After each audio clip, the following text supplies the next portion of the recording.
Hello everyone, आज हम देखने वाले हैं एक और वीडियो। आपका व्याकरण का स्टार्ट किया था तो हमने पर्यायवाची विलोम शब्द और कुछ चीज़ें हमने देख ली हैं। ठीक है, अनेकार्थक शब्द वो भी देख लिया है।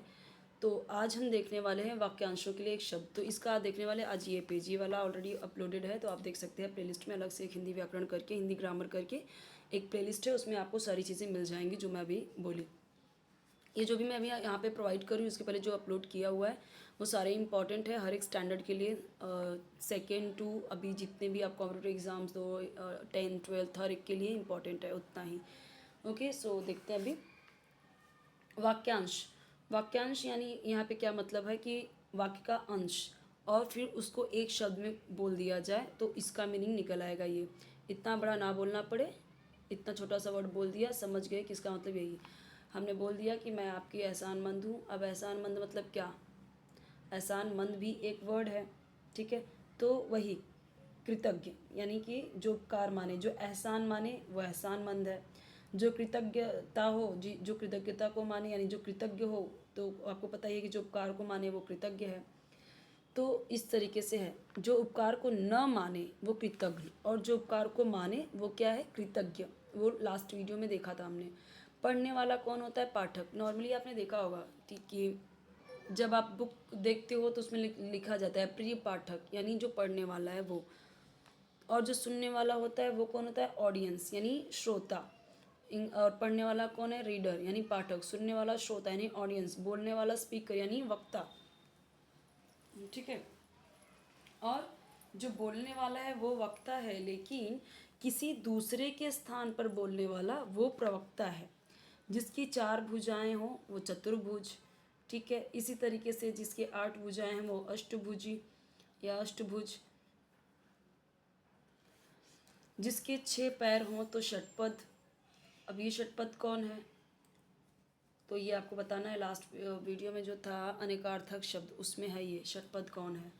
या ये पर्यायवाची में भी है। पर्यायवाची में 6 पैर किसको होते हैं तो वो बताना है। वर्षा के 4 महीनों का समूह। ओके, तो ये आप याद कीजिए कि षटपद किसे कहा जाता है, किसी का नाम है। वर्षा के 4 महीनों का समूह चौमासा। और ये अगर आपको याद आए तो कमेंट में बताइए कि षटपद किसे बोलते हैं। वर्षा के 4 महीनों का समूह, उसे क्या कहते हैं? चौमासा। जो आंखों के सामने हो वो क्या होता है? प्रत्यक्ष। जो आंखों के सामने न हो वो अप्रत्यक्ष। जानने की इच्छा रखने वाला कौन होता है? जिज्ञासु होते हैं। यानी जिसके अंदर बहुत क्यूरियोसिटी होती है कोई भी चीज़ जानने की। जैसे बच्चे क्या होते हैं, बहुत सारे क्वेश्चंस पूछते हैं, वो कैसे होते हैं? जिज्ञासु होते हैं। मीठा बोलने वाला कौन होता है? मधुरभाषी। अब यहाँ पे समझ सकते हो मधु, मधु यानी मीठा होता है, तो मधुर भाषी, भाषी यानी बोलने वाला। कम बोलने वाला अल्पभाषी या मितभाषी, दोनों ही सही है। मित यानी कम। अब जैसे हम बोलते हैं ना अपव्ययी, और मितव्ययी, एक ही मतलब होता है। तो मित बोलो अल्प बोलो दोनों का सेम मीनिंग है, यानी कम। अधिक बोलने वाला कौन होता है? वाचाल। स्मरण रखने योग्य, जो कोई चीज़ आप देखें और वो बहुत ही ऐसे याद रखने वाली चीज़ है तो स्मरणीय यानी याद रखने वाली चीज़। पढ़ने योग्य तो पठनीय, देखने योग्य तो दर्शनीय। ठीक है, इजी है ये सब। केवल फल खाने वाला एकदम सिंपल है, फलाहारी। हम फास्ट में खाते हैं सिर्फ फल वगैरह, तो हम क्या बोलते हैं? उसे फलाहार है। मांस खाने वाला आमिष भोजी या मांसाहारी। ये सिंपल है, आपने सुना भी होगा, आप जानते भी होंगे, पर ये नहीं जानते होंगे तो यहाँ पे ये भी जान लीजिए। आमिष भोजी। मांस न खाने वाला कौन होता है? शाकाहारी होता है। इसका इसका और इसका इसका। देखो, आमिष भोजी, निरामिष भोजी।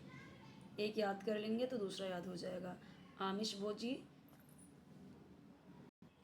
निरामिष भोजी। अभी देखते हैं 10 वर्षों का समूह, दशाब्दी। ठीक है, दशक भी बोल देते हैं हम। ठीक है, 10 वर्ष के लिए हम दशक भी बोलते हैं। 100 वर्षों का समूह शताब्दी होता है। बोलते ना एक दशक बीत गया, एक दशक बीत गया, तो वही 100 वर्षों का समूह शताब्दी। 7 दिनों का समूह सप्ताह। 30-31 दिनों का समूह क्या होता है वो सबको पता है, एक महीना। व्याकरण का विद्वान, उन्हें हम बोलते हैं वैयाकरण। वैयाकरण ये जो हिंदी साहित्य वाला है वहाँ पे हमने ये पढ़ा है वैयाकरण। कई सारे व्याकरण आए जिन्होंने अलग अलग परिभाषाएं दी, अलग अलग कॉन्सेप्ट को। तर्कशास्त्र का ज्ञाता, ठीक है, तो यानी जो लॉजिकली बात करता है, जो लॉजिक से हर चीज़ समझाता है, तो हर चीज़ के पीछे लॉजिक रखता हो, वो क्या होते हैं? तर्कशास्त्री होते हैं। तो तर्कशास्त्र का जो ज्ञाता होता है उसे बोलेंगे तार्किक। ईश्वर को मानने वाला आस्तिक, ना मानने वाला नास्तिक, जिसे तनिक भी लज्जा ना हो, सिंपल है, निर्लज्ज। शिव का उपासक शैव, विष्णु का उपासक वैष्णव, शक्ति का उपासक शाक्त। एकदम इजी है ये। आपने शैव वैष्णव सुना ही होगा, शक्ति का उपासक नहीं जानते होंगे तो यहाँ पे देख लीजिए शाक्त है। अब इसे क्या करना है? इसे आपको ऐसे कवर अप करना है और बोलते जाना है इस तरीके से। जो उपकार को ना माने, कृतज्ञ, पढ़ने वाला, पाठक, सुनने वाला, श्रोता, बोलने वाला कौन है यहाँ पे? तो इस तरीके से ये एकदम सिंपल है, ठीक है। बोलने वाला क्या है? वक्ता, दूसरे के स्थान पर बोलने वाला प्रवक्ता। चार भुजाएं जिसकी हो चतुर्भुज, जिसके 6 पैर हो षटपद,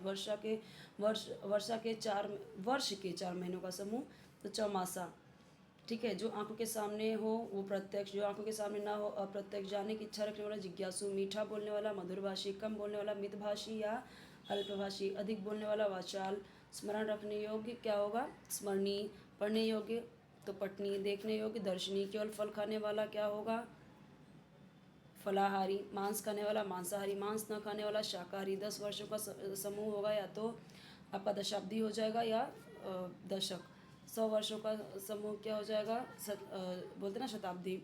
7 दिनों का समूह सप्ताह। 30 एक दिन समूह क्या हो जाएगा? 30-31 दिनों का समूह जो होता है। इवन 29-28 का भी हम क्या मानते हैं कि वो भी 21, वो भी फरवरी में जो आता है 28 या 29, उसे भी हम एक महीना ही मानते हैं, ठीक है। तो अभी कितने बचे? व्याकरण का विद्वान कौन होगा? व्याकरण।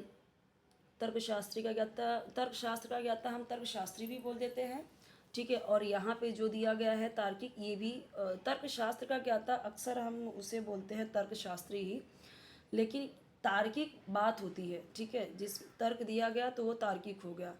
तो तर्कशास्त्र का ज्ञाता तार्किक या तर्कशास्त्री दोनों ही सही है।